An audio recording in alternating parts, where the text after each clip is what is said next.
Well, has the era of the young CEO returned? And have we learned anything? We've got Spencer Ante joining us on the set now. Hello.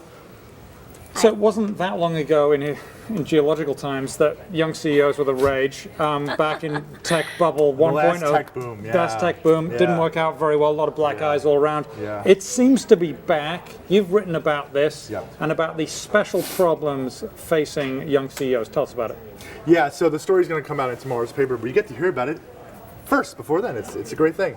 You know, Right here, right now, actually. Yeah. what happens in these boom markets is that it opens doors for younger people to come in and lead these companies, okay? But I think there's also something more fundamental going on here, which is that there's a lot of disruption going on in the economy right now. Old institutions, old industries are being basically disrupted by technology that is often created by young people who are building these companies like Facebook. When it goes public, Mark Zuckerberg will be the youngest CEO of a Fortune 500 company. He's 27 years old. He's reflecting this larger trend of more younger people, not only founding companies and leading companies, but throwing out the old playbook, which was when the young person built the company, got it off the ground, and they wanted to take it public, the venture capitalists would come in and basically replace him with a so-called professional manager. And you're seeing that less and less now because of people like Mark Zuckerberg.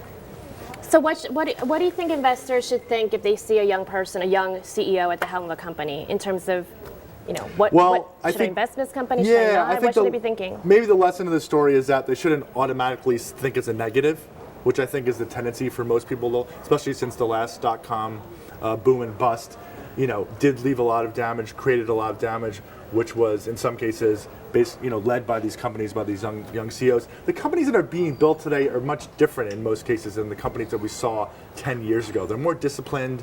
They're not as free spending as they were. People have learned some lessons. They've learned some lessons. So the free spending is out, right? That's for sure. For the most part. And for the most part, the free spending is out. But there has been so many foot in mouths on the PR front from Facebook in particular. Yes. That it's quite. How tolerant do you think investors will they be if we have more PR snafus from Facebook? Is it two more and then he's gone? Is he off to? Yeah, that's a fair question. But as you know, there's a lot of older CEOs also stick their feet in their mouth quite often. So I don't think that's an age.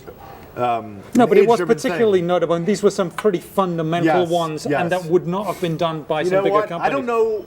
I don't think we know the answer to that. I think the answer may be that these young CEOs will have a shorter leash, okay, because of the natural sort of tendency for people to think that they don't have enough experience to run these companies. So I think that they may have a shorter leash. We saw this with Groupon a little bit. The young CEO of Groupon, who was 30, Andrew Mason, he had a couple stumbles on the road to going public. But they have to keep it in perspective. Just because the young person doesn't say the right thing when the Klieg lights are shined on them doesn't mean they're not doing a good job. They have to look at the bigger picture of how the company is doing and its performance and then judge it in context of that. So all CEOs, all bosses of every stripe have to basically deal with the same kind of issues in a company, right? Running a company. So what is the difference between, age versus, management experience? I mean, what does young age bring that all the other CEOs might not?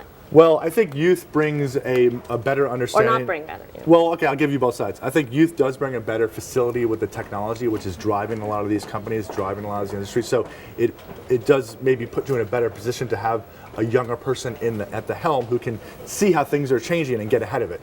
On the other hand, youth comes with inexperience, and so what you find is that a lot of these boards of directors are revamping the way they do succession planning and sort of management training. So with Mark Zuckerberg, a good example, he's been surrounded by a group of seasoned executives who have much more experience than him in the other areas of the business that he's not so great at. And he's great at technology, he's great at sort of giving the vision, but he's not. He had no idea how to run a sales team, no idea how to run a marketing team. So they brought in outside people, and I think that's more and more the play you're going to be seeing run is that.